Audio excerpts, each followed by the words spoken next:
নমস্কাৰ বন্ধুসকল, মোৰ এটা বিশেষ ভিডিঅ'লৈ আপোনালোক সকলোকে আদৰণি জনাইছোঁ। আৰু এতিয়া উপস্থিত আছোঁ শিমলুগুৰি ৰেল ষ্টেচন আৰু গৈ আছোঁ নেপাল। দেউতাক চকু দেখাবৰ কাৰণে এতিয়া ৰাতি আহি শিমলুগুৰি ৰেল ষ্টেচনত পাই গ'লোঁ। ইতিমধ্যে 10:30 ট্ৰেইন আছে ৰাতি। ইয়াত দেউতাহঁত ৰৈ আছে লগত। এতিয়া একদম ট্ৰেইন অহাৰ লগে লগেই ট্ৰেইনত উঠি দিলোঁ। আৰু মানে মানুহ একেবাৰে কম, ট্ৰেইনখন একেবাৰে খালী চক, ট্ৰেইনখন একেবাৰে খালী। গতিকে খুব ভাল লাগিব গৈ পিনি, একদম য'তেই মন যায় ত'তেই শুই মেলি ধুনীয়াকৈ গৈ থাকিব পাৰিম। ৰাতিপুৱাই গ'ল, ৰাতিপুৱাৰ লগে লগে একাপ চাহ লৈ বহি গ'লোঁ ট্ৰেইনতে, আৰামছে গৈ আছোঁ। এই চব কি যন্ত্ৰ নাজানো, এটা যন্ত্ৰই ধুনীয়াকৈ ট্ৰেইনৰ চিৰিবিলাক চাই আছে একদম ঠেলি ঠেলি। এইবিলাক সকলোবিলাক চাই চিতি উপভোগ কৰি মেলি গৈ আছোঁ। আমাৰ ট্ৰেইনখন কিমান দীঘল চক, সেইখন একদম লাষ্টলৈকে ওলাই গৈছে। একদম প্ৰথমৰ পৰা শেষলৈকে আমি একদম বহুত পাছত আছোঁ আচলতে আমি। গতিকে এনেদৰেই গৈ আছোঁ আমি নেপাল, বেলেগ এখন দেশলৈ। এয়া চক, ধুনীয়া এটা পৰিৱেশৰ মাজেৰে এখন কিমান দীঘল দলং। গতিকে এইটো হ'ল দলং বনাই আছে নতুনকৈ।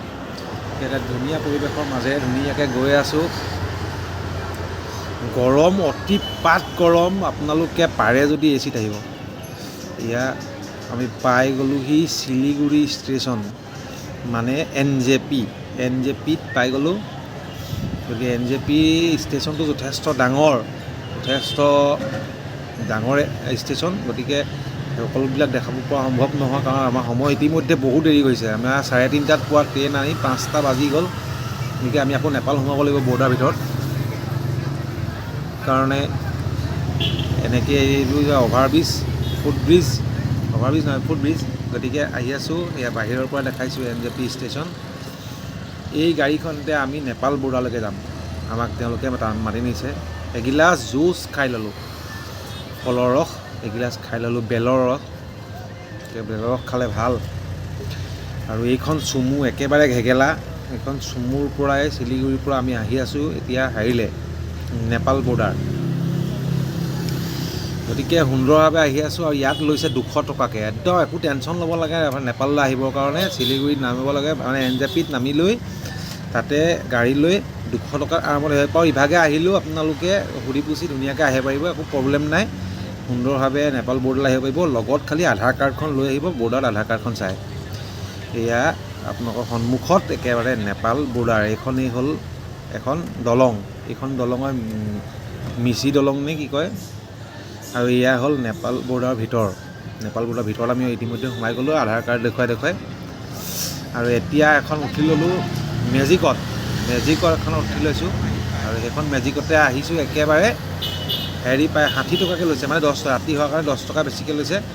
ইভাগে 50 টকা লয়, এতিয়া 60 টকা লৈছে। একেবাৰে আমি মেচি হস্পিটেলৰ সন্মুখ আহি পাই গ'লোঁগৈ। এইখন হ'ল ৰাতিৰ নেপাল। আৰু ৰাতিৰ নেপালত আমি ধুনীয়াকৈ সোমাই গ'লোঁ। এয়া একেবাৰে হোটেলৰ সন্মুখী একদম গোটেই হোটেল মতে একো প্ৰব্লেম নাই ইয়াত। হোটেল এইখন হোটেলতে আমি আছোঁ, থাকিম। আৰু ফ্ৰণ্টত দেখিছে এইখন মেচি হস্পিটেল। গতিকে একো প্ৰব্লেম নাই। মেচি হস্পিটেলৰ একদম সন্মুখতে গোটেই হোটেল। গতিকে আমি সুন্দৰভাৱে এতিয়া আহি হোটেল পাই গ'লোঁ। হোটেলত আহি অলপ এতিয়া জিৰণি লৈ ল'ম, ৰাতিটো কটাম। বাকীখিনি আপোনালোকক সুন্দৰভাৱে ৰাতিপুৱা দেখাই আছোঁ। এয়াই পুৱাৰ নেপাল। আৰু এইখন হোটেলৰ মোৰ পৰাই দেখালোঁ। এইখনেই হ'ল মেচি হস্পিটেল, মেচি আই হস্পিটেল। বিৰাট ডাঙৰ আৰু সুন্দৰ, খুব চফা। ইয়াত কোনো পলিথিন পৰি থকা দেখা নাই, কোনো পিক এনেকুৱা ধৰণৰ অসমৰ নিচিনা পিক পৰি থকা দেখা নাই। একেবাৰে সুন্দৰ। আমি অলপ সময় পাছতেই আমি মেচি হস্পিটেলৰ ভিতৰলৈ যাম। গতিকে আপোনালোকক এইখিনি দেখাই আছোঁ। আৰু ইয়াৰ পিছৰ ভিডিঅ'টোত আপোনালোকক আৰু কি কণ্ডিশ্যন আছে এইবিলাক আপোনালোকক ধুনীয়াকৈ দেখাই যাম। নমস্কাৰ। আৰু এতিয়া উপস্থিত আছোঁ একেবাৰে নেপালত। আমি অসমৰ পৰা আহি গ'লোঁ। আৰু নেপালত এতিয়া ৰাতিপুৱাই মেচি আই হস্পিটেলৰ একেবাৰে সন্মুখত থকা হোটেলখনতে আমি আছোঁ। আৰু গৈ মোৰ পিছফালে দেখি আছে এখন গোটেই সম্পূৰ্ণকৈ মেচি আই হস্পিটেল। গতিকে এইখনতেই আজি ট্ৰিটমেণ্ট আৰম্ভ হ'ব দেউতাৰ, লগতে ময়ো অকণমান দেখাই দিম। এইখিনিকে দেখাবৰ কাৰণে আপোনালোকক লৈ আহিলোঁ এয়া মেচি আই হস্পিটেল। এনেকৈ চাওক আৰু কেনেকৈ কি হয় সকলোবিলাক ধুনীয়াকৈ কৈ আছোঁ, একদম বঢ়িয়াকৈ সকলোবিলাক জনাই দিম। এইটো একদম হাইৱে দেখিছে নহয়, ৰাস্তা একদম ৰাস্তাৰ কাষতে মেচি আই হস্পিটেল আৰু ফ্ৰণ্টত হোটেল, এয়াই ভাল লগা। এয়াই হ'ল মেচি আই হস্পিটেলৰ ভিতৰৰ ভাগ। কি সুন্দৰকৈ আচলতে এখন ফুলনি নহয়, এটা বন গজাই থৈছে, সেইবিলাক কি বনাই আছে। গতিকে আকৌ বাহিৰৰ পৰা আপোনালোকক ধুনীয়াকৈ দেখাইছোঁ। মানে একদম ক্লিন, একেবাৰে ক্লিন এখন হস্পিটেল, ভাল লগা হস্পিটেল। দেউতাই মই ধুনীয়াকৈ আহি আছোঁ, বাহিৰত গৈছিলোঁ ভাত খাবৰ কাৰণে। সেয়া চাওক, মানে ভাল লগা আৰু খুব সুন্দৰ। টিকেটৰ কাৰণে লাইন পাতি থকা হৈছে। 8 নম্বৰ কাউণ্টাৰত টিকেটৰ কাৰণে লাইন পাতি একদম গোটেই অসমৰ মানুহ ইয়াত ভৰ্তি। 9 নম্বৰ কাউণ্টাৰত মানে এভেইলেবল কাউণ্টাৰ আছে, ফাৰ্মাচী চাৰ্মাচী চব ইয়াতে আছে আৰু খুব ছিষ্টেমেটিক। এতিয়া মানুহ দিছে না কেনেকৈ লাইন পাতি আছে, সেইখিনিকে আপোনালোকক ধুনীয়াকৈ দেখাই দিছোঁ। আমি টিকেট পাই গ'লোঁ সকলোৱে, এখন ময়ো কাটি লৈছোঁ এটা। এখন মাস্ক লাগিব খালি ভিতৰত সোমাবৰ কাৰণে, আৰু আপুনি আগতীয়াকৈ এনেকৈ লাইনত বহি দিব লাগিব আৰু তেওঁলোকে আপোনাক ধুনীয়াকৈ উঠুৱাই সকলোকে লৈ যাব। আৰু ইয়াৰ ভিতৰত সোমোৱাৰ লগে লগে একো টেনশ্যন নাই, ইটো ৰুমৰ পৰা সিটো ৰুমত যাব তেওঁলোকে নিজেই কৈ দিব।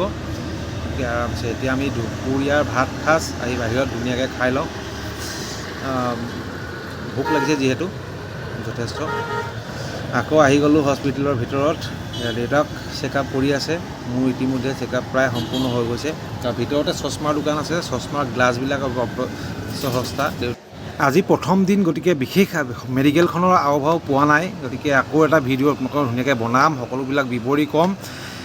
এতিয়া নেপালৰ হস্পিটেলৰ ভিতৰৰ পৰা আজি ভিডিঅ'টো সামৰণি মাৰিছোঁ। গতিকে আজিলৈ বাই বাই।